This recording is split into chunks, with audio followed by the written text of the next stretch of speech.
12వ జగద్గురువులుగా వచ్చినటువంటి విద్యారణ్య యతీంద్రుల వారు ఎక్కడ పుట్టారు? వరంగల్లో పుట్టారు. ఆ పుట్టినటువంటి చక్కగా శంకరాచార్యులు వారు చెప్పారయ్యా, మీరు వేరే ఎవరు అనుకోవద్దు, నా పీఠం మీద కూర్చుండే ప్రతి వాళ్ళు నేనే అని మీరు అర్చించండి. అస్మత్పీఠే సమారూఢాం పరిభ్రాడు లక్షణ అహమే వేత్తి విజ్ఞేయ, నేనే పీఠం మీద ఉన్నాను అని అనుకోండి అన్నారు. అలాంటి 12వ జగద్గురువులు వరంగల్లో పుట్టి పూర్తి తురుష్కులంతా దీన్ని ఆక్రమించుకొని ఉంటే, ఆ ఆక్రమించినటువంటి రాజ్యంలో మళ్ళీ సనాతన వైదిక ధర్మాన్ని నిలబెట్టాలి అంటే, శంకరుడి యొక్క ధర్మరక్షణ స్ఫూర్తి ఈ భూమి మీద ఉండాలి అంటే, చతుర్వేద భాష్యకర్తగా కీర్తి పొందినటువంటి వేదాంత పంచదశి ఇత్యాది గ్రంథాలను ఇచ్చినటువంటి విద్యారణ్య యతీంద్రుల వారు ఆయన విజయనగర సామ్రాజ్యాన్ని, అది విజయనగరము అని కృష్ణదేవరాయలు వచ్చి మార్చాడు. అసలు దాని పేరు విద్యానగరము అని పిలుస్తాడు. ఆ విద్యానగర సామ్రాజ్యాన్ని మొత్తాన్ని ప్రతిష్ఠ చేసి ఇస్లాంలోకి బలవంతంగా మార్చబడ్డటువంటి హరిహర బుక్క రాయల్ని పునః వైదిక ధర్మంలోకి తెచ్చి, మీరు రాజులు కాదు, ఆ సాక్షాత్తు విరూపాక్షుడి సేవకులు, అందుకనే మీరు సంతకం మీ పేర్లతోటి పెట్టకూడదు, విరూపాక్ష అని రాయాలని ఓ సిద్ధాంతాన్ని పెట్టి పరిపూర్ణంగా వైదిక ధర్మ పరిరక్షణ, దానికి అవసరమైనటువంటి ధనము భువనేశ్వరి ఉపాసన చేసి అనుగ్రహించి, ఆయన ఎంత మేధా సంపత్తో మనకు అర్థమవుతుందండి. పందిని గుర్తుగా పెట్టారు. చుట్టూత తురుష్క రాజ్యాలు, పంది గుర్తున్నటువంటి రాజ్యం మాకు అక్కర్లేదని వదిలిపెట్టేశారు వాళ్ళు.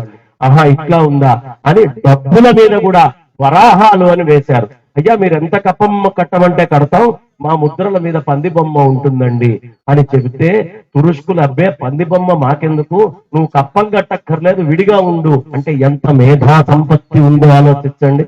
విజయనగర సామ్రాజ్యంలోకి అడుగు పెట్టాలి అంటే బయట పందుల్ని పెట్టేవారు.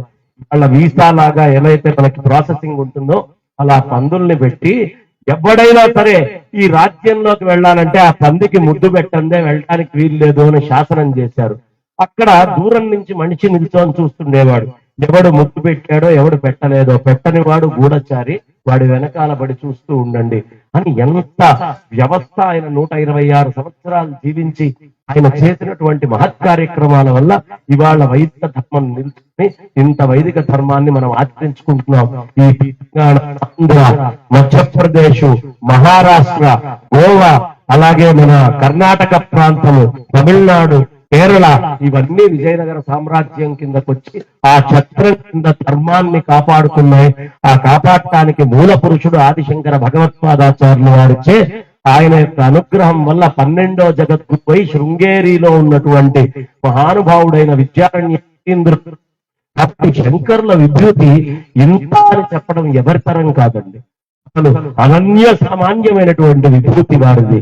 అలాంటి విభూతి కలిగినటువంటి శంకరుడు అనేక స్తోత్రాలు ఇచ్చి 32 సంవత్సరాలు మన కోసం అహర్నిశలు క్షణం కూడా తీరిక లేకుండా తిరిగితే, ఆ మహానుభావుడి కోసం ఇలాంటి రోజున మనం స్వాతంత్ర్య పోరాటంలో గాంధీ గారిని తెలుసుకొని గాంధీ జయంతి చేస్తున్నారే, మిగతా ముఖ్యమంత్రులు, ప్రధానమంత్రులు వాళ్ళ జయంతులు చేసుకుంటున్నారే, మరి భారతదేశాన్ని ఇంత స్థాయిలో తీసుకొని ఆయన ఇచ్చినటువంటి సిద్ధాంతాన్ని వాళ్ళ జర్మనీలో, మీకు యూకేలో ఆక్స్ఫర్డ్ యూనివర్సిటీలో, యుఎస్ లో ఉండే యూనివర్సిటీల్లో, విశ్వవిఖ్యాతమైనటువంటి పశ్చిమ యూనివర్సిటీలో అద్వైత ఫిలాసఫీ అని వాళ్ళు చదువుకుంటూ దాని మీద పెద్ద ప్రత్యేకమైనటువంటి కోర్సుల్ని పెట్టి అద్వైతాన్ని మించినటువంటిది లేదు అని వాళ్ళు చదువుకుంటూ ఉంటే, ఇక్కడ మనం మర్చిపోయి అలాంటి ఆదిశంకరులకి జయంతి ఉత్సవాలు నిర్వహించుకోకపోతే కృతజ్ఞులం కాదా మనమందరము?